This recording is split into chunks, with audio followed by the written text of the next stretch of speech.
జగన్ ప్రభుత్వం హౌసింగ్ పథకాన్ని నిర్వీర్యం చేసిందన్నారు ఏపీ గృహ నిర్మాణ శాఖ మంత్రి కొలుసు పార్థసారథి. 26 లక్షల ఇళ్లలో 6 లక్షల ఇండ్లు మాత్రమే కట్టారన్నారు. ఇంకా 5 లక్షల ఇండ్ల నిర్మాణం ప్రారంభం కూడా కాలేదని, 13 లక్షల ఇండ్లు నిర్మించాల్సిన బాధ్యత టీడీపీ ప్రభుత్వంపై ఉందన్నారు.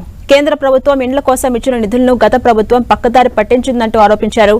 గృహ నిర్మాణ పథకాన్ని సరిదిద్దుతామని చెప్పారు మంత్రి కొలుసు పార్థసారథి.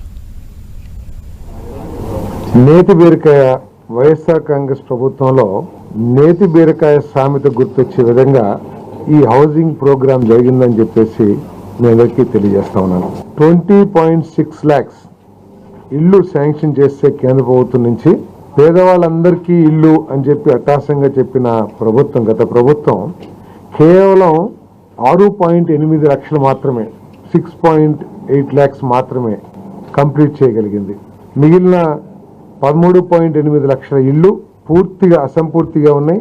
దాంట్లో 5.5 లక్షల ఇళ్లు అసలు ప్రారంభం కూడా కాలేదని చెప్పేసి మనం చేస్తాం. ఈ ప్రభుత్వ నిర్లక్ష్య ధోరణి కానివ్వండి, నిధుల మిస్యూజు, డైవర్షన్ కానివ్వండి, దాని మూలంగా ఈ గృహ నిర్మాణ పథకం మొత్తం కూడా కుంటుపడిందని చెప్పేసి మనం చేస్తూ దీన్ని మళ్ళీ గాడిలో పెట్టి పేదవాళ్ళందరికీ కూడా ఇల్లు ఇచ్చే కార్యక్రమాన్ని ఈ ప్రభుత్వం చేయబోతుందని చెప్పేసి మీ అందరికీ సెవెనింగ్ అమలు.